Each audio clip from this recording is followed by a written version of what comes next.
فلسطین کی آزادی کا مشن، یہودیوں کو قدم قدم پر دھول چٹانے والا، اکیلا ہی عالم کفر سے ٹکرانے کا حوصلہ رکھنے والا، پاک دھرتی کا ایک عظیم مجاہد، کفر پر لاوے کی طرح برسنے والے اس مجاہد کی طویل داستان سننے کے لیے چینل کو سبسکرائب کیجئے اور ویڈیو کو لائک کیجئے۔ اسے اگلے روز میں اور تہذیب جنرل ٹیری سے رخصت ہو کر پیرس کے لیے روانہ ہو گئے۔ پیرس میں ہم نے ایک ہوٹل میں قیام کیا۔ ہم دونوں نے معمول سا میک اپ کر لیا تھا تاکہ غیر ضروری طور پر کسی کی نظروں میں آنے سے محفوظ رہیں۔ اس کے باوجود میں پوری طرح محتاط تھا کہ کوئی ہماری طرف متوجہ تو نہیں ہے، لیکن ایسی کوئی بات نہیں تھی۔ پوری طرح مطمئن ہونے کے بعد تہذیب نے اوشیل میکائل سے فون پر رابطہ قائم کیا۔ اوشیل نے ہمیں اسی روز شام کو اپنے گھر پر بلا لیا۔ اسی روز شام کے وقت اوشیل میکائل اپنی عالی شان کوٹھی کے وسیع و ریز ڈرائنگ روم میں ہمارا استقبال کر رہا تھا۔ تہذیب نے اپنا ننھا سا وزٹنگ کارڈ نکال کر اسے دکھایا۔ آپ غالباً میک اپ میں ہیں۔ اس نے ٹٹولنے والی نظروں سے تہذیب کے چہرے کو دیکھتے ہوئے کہا۔ جی ہاں، تہذیب نے جواب دیا، ہمیں اس کی ضرورت پڑتی ہے۔ ویسے اگر آپ کہیں تو میں آپ کو میک اپ اتار کے دکھا دوں، میں اس کی ضرورت محسوس کرتا ہوں۔ اوشیل میکائل نے کہا۔ وہ کاروباری آدمی تھا اور اطمینان کے بغیر کسی کام میں ہاتھ ڈالنا اس کی فطرت کے خلاف تھا۔ تہذیب نے میک اپ اتار کے اسے اپنا اصل چہرہ دکھایا اور اوشیل مطمئن ہو گیا۔ وہ ایسا میک اپ تھا کہ بآسانی دوبارہ ہو سکتا تھا۔ اوشیل نے میرے بارے میں استفسار نہیں کیا اور نہ ہی تہذیب نے میرا تعارف کرایا۔ غالباً اوشیل نے اپنے طور پر مجھے اس کا معاون یا نائب فرض کر لیا ہوگا، ہر چند کہ میں بہت تھکا ہوا میڈم ایکس، لیکن آپ کے ساتھ ہونے والا معاہدہ ایسا ہے کہ میں فوری طور پر ملاقات کیے بنا نہ رہ سکا، اور باوجود اس کے کہ آپ کی طلب کی ہوئی مہلت ابھی باقی تھی، مجھے توقع تھی کہ آپ میعاد سے پہلے ہی آ جائیں گی۔ جیسا کہ میں نے آپ سے عرض کیا تھا مسٹر اوشیل میکائل کہ مجھے کچھ ایسی مصروفیات درپیش تھی جن کی وجہ سے مجھے آپ سے مہلت طلب کرنا پڑی۔ اب میں ان مصروفیات سے فراغت پا چکی ہوں اور آپ کا کام کرنے کے لیے پوری طرح تیار ہوں۔ میں شکر گزار ہوں مس مالکم ایکس، اس لیے کہ اس کام میں جتنی تاخیر ہوگی مجھے اتنا ہی زیادہ نقصان ہوگا۔ میں چاہتا ہوں کہ میرا کام جلد از جلد مکمل ہو جائے۔ اگر آپ میرے کام کی تکمیل کا فیصلہ کر چکی ہیں تو یہ بات میرے لیے باعث مسرت ہے۔ آپ کے کام کے سلسلے میں نے اپنی تنظیم کے متعدد ماہرین سے مشورے کیے مسٹر میکائل، اور ان سے گفتگو کے بعد میں اس نتیجے پر پہنچی کہ اپنے معاونین کے ساتھ مل کر میں اس کام کو بخوبی سر انجام دے سکوں گا۔ میں نے جو تفصیلات آپ کے گوش گزار کی تھی ان پر اپنی تنظیم کے ماہرین سے گفتگو کے بعد آپ نے یہ تعین تو یقیناً کر لیا ہوگا کہ آپ کام کا آغاز کہاں سے کریں گی۔ کام کے آغاز کے لیے مشرقی برلن جانے کے سوا کوئی چارہ نہیں ہے، تہذیب مالکم ایکس نے کہا۔ میرا اپنا بھی یہی خیال ہے مس مالکم ایکس۔ میں نہیں چاہتا کہ ہاروت رابیل کو وقت سے قبل اس سلسلے میں کوئی بینک پڑے۔ پہلے ڈی فوسٹر فارمولوں سمیت ہمارے ہاتھ آ جائے، اس کے بعد ہاروت رابیل کو پھانسنا بھی زیادہ مشکل نہیں رہ جائے گا۔ بالکل ٹھیک خیال ہے مسٹر میکائل، اور ہم خود بھی یہی کوشش کریں گے کہ ڈی فوسٹر ہمارے ہاتھ آ جائے اور ہاروت رابیل کو اس کی ہوا بھی نہ لگنے پائے۔ اب آپ یوں کیجئے کہ اس سلسلے میں جتنی معلومات ممکن ہوں ہمیں فراہم کر دیں۔ میں کام کا آغاز فوراً ہی کر دینا چاہتی ہوں۔ میں آپ کو وہ تمام تفصیلات ابھی مہیا کرتا ہوں مس ایکس، لیکن پہلے یہ بتائیے کہ آپ کیا پینا پسند کریں گی۔ کچھ نہیں، بے حد شکریہ، تہذیب مالکم ایکس نے جواب دیا۔ اوشیل میکائل کے سامنے میری حیثیت ایک خاموش تماشائی کی سی تھی۔ یہ بات میں نے اور تہذیب نے پہلے ہی طے کر لی تھی کہ اس سے تمام گفتگو صرف تہذیب کرے گی، میں کسی مرحلے پر بھی دخل اندازی نہیں کروں گا۔ اوشیل نے ایک طرف لگی ہوئی بیل کا بٹن دبایا۔ اس نے کچھ پینے کے لیے اصرار نہیں کیا تھا۔ گھنٹی کے بٹن دبنے کے رد عمل میں دبلی پتلی جسامت والا ایک شخص ڈرائنگ روم میں نمودار ہوا۔ اس کا چہرہ جھریوں سے بھرا ہوا مگر اس کے ہر انداز میں بے حد چستی تھی۔ فائل نمبر 1320 اٹھا لاؤ، اوشیل نے اسے حکم دیا اور وہ کسی روبوٹ کی مانند چلتا ہوا باہر نکل گیا۔ اس کے جانے کے بعد اوشیل پھر تہذیب سے مخاطب ہوا۔ مس ایکس، یہ ایلی گروپ کیا چیز ہے؟ آپ تو گرین پول سے متعلق تھی، کیا ایلی گروپ گرین پول کی ہی کوئی شاخ ہے؟ اس نے پوچھا۔ آپ تو بہت بڑے کاروباری آدمی ہیں مسٹر میکائل، تہذیب نے کہا۔ آپ کی یادداشت اس قدر خراب تو نہیں ہونا چاہیے۔ میں سمجھا نہیں۔ میں نے آپ کو بتایا تھا کہ میں گرین پول کو خیر باد کہہ چکی ہوں اور علی گروپ خالصتاً میری اپنی قائم کردہ تنظیم ہے جو اب آپ کے لیے ڈی فوسٹر کو اغوا کرنے کا کام کرے گی۔ اچھا، ہاں آپ نے مجھے بتایا تھا۔ کاروباری الجھنوں میں یہ بات ذہن سے نکل گئی تھی۔ مجھے افسوس ہے۔ کوئی بات نہیں مسٹر میکائل، تہذیب بولی۔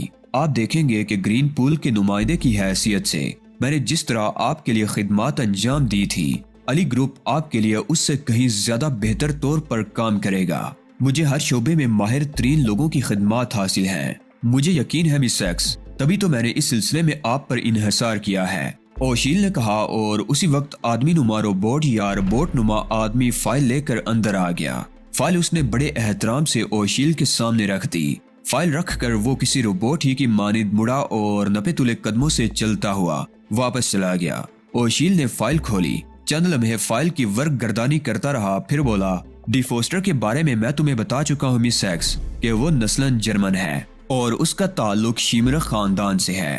شیمرخ ہٹلر کے معاونین میں سے ایک تھا، اگرچہ اس کی داستانیں منظر عام پر نہیں آئیں، لیکن یوں سمجھ لو کہ اذیت رسانی کے جو ہولناک طریقے ہٹلر سے منسوب ہیں ان کی ایجاد شیمرخ کے ہاتھوں ہی ہوئی تھی۔ یہ بات بہرحال تمہیں ذہن میں رکھنا ہوگی کہ مشرقی برلن میں شیمرخ خاندان کے بہت لوگ آباد ہیں جن سے ڈی فوسٹر ہر طرح کی مدد حاصل کر سکتا ہے۔ میں یہ نہیں کہتا کہ مشرقی جرمنی کی حکومت ڈی فوسٹر کی پشت پناہی کر رہی ہوگی، نہ ہی خود ڈی فوسٹر یہ بات گوارا کرے گا کہ اس وقت اسے کسی حکومت کا تعاون حاصل ہو۔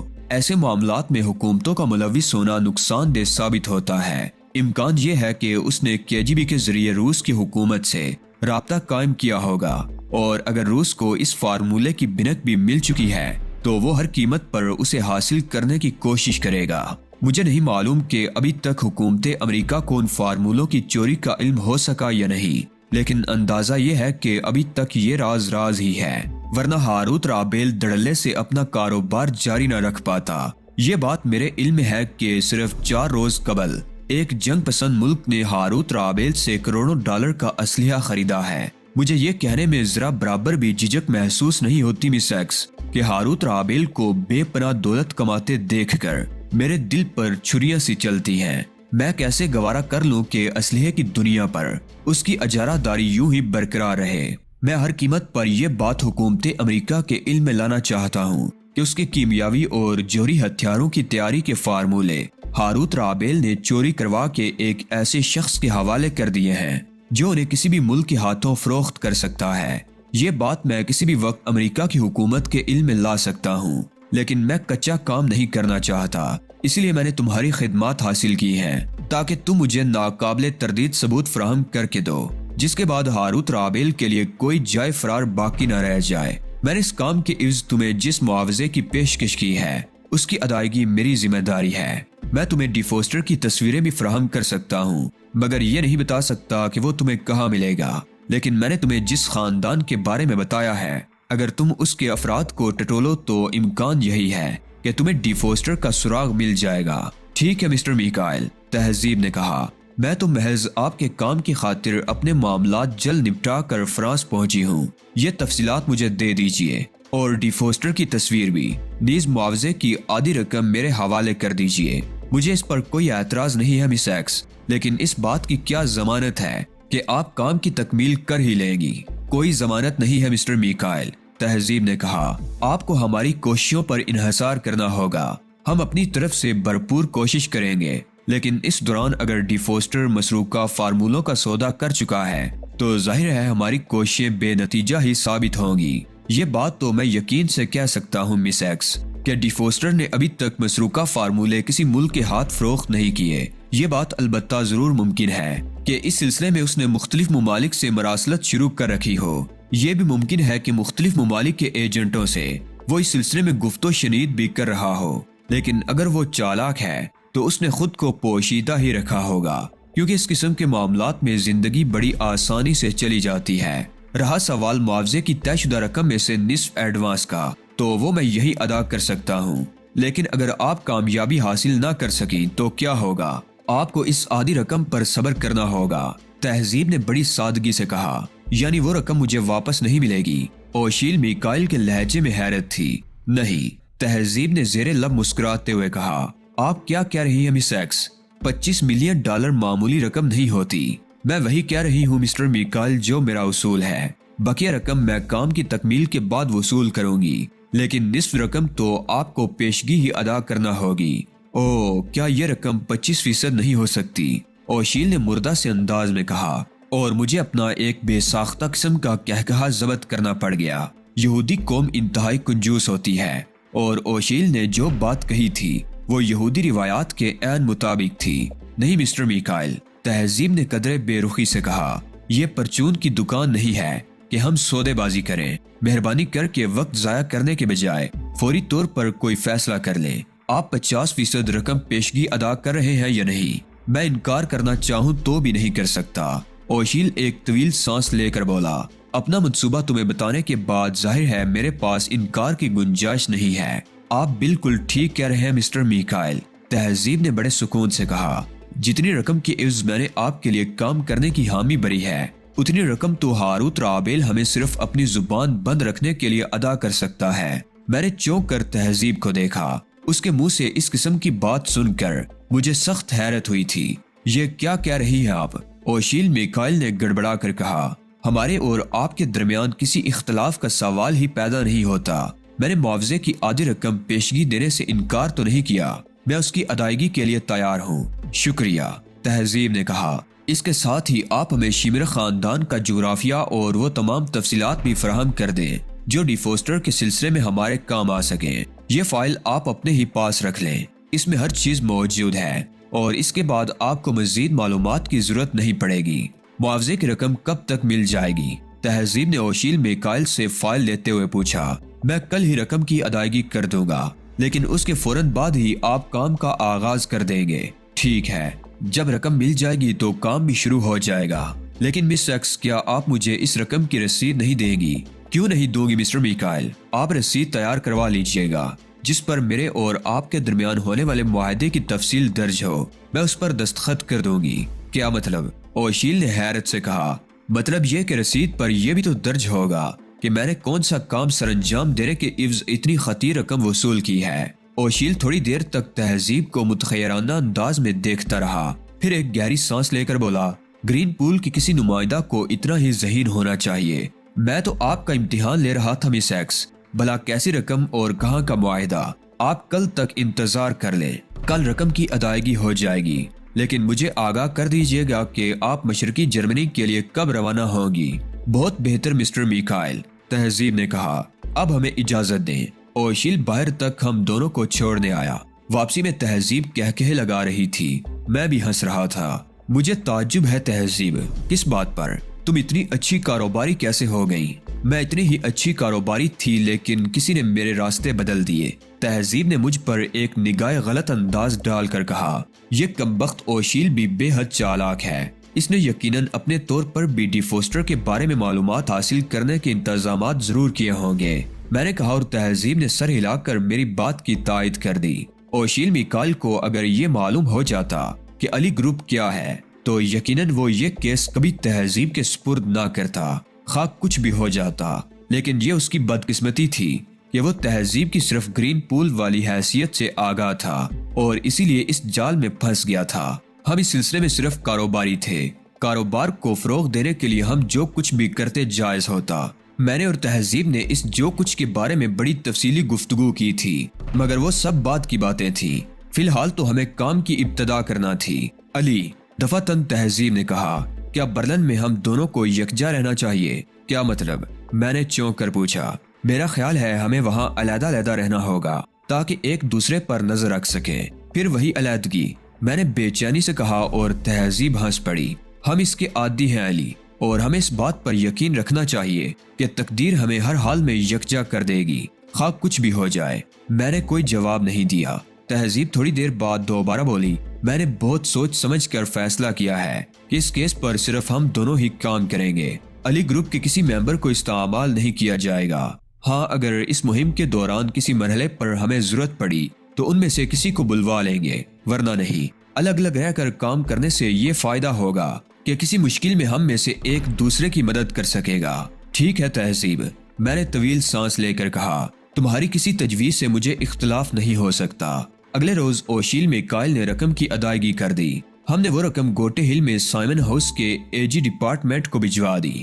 ہماری ساری تیاریاں مکمل تھیں اور میرے اور تہذیب کے درمیان سارے معاملات طے ہو چکے تھے۔ ہم دونوں کو الگ الگ سفر کرنا تھا اور تہذیب سے میری ملاقات برلن کے گیلارڈ ہوٹل میں طے ہوئی تھی۔ مجھے ایک سیاح کی حیثیت سے پہلے فرینکفرٹ اور پھر وہاں سے برلن کا سفر کرنا تھا۔ میں اسی روز پیرس سے روانہ ہو گیا۔ فرینکفرٹ میں میری ملاقات ایک برطانوی سیاح سے ہو گئی جس کا نام ڈکسن فیرول تھا۔ اگر اس سے میری ملاقات نہ ہوئی ہوتی تو مجھے برلن جانے کے سلسلے میں معلومات کے حصول میں خاصی دشواریوں سے گزرنا پڑتا۔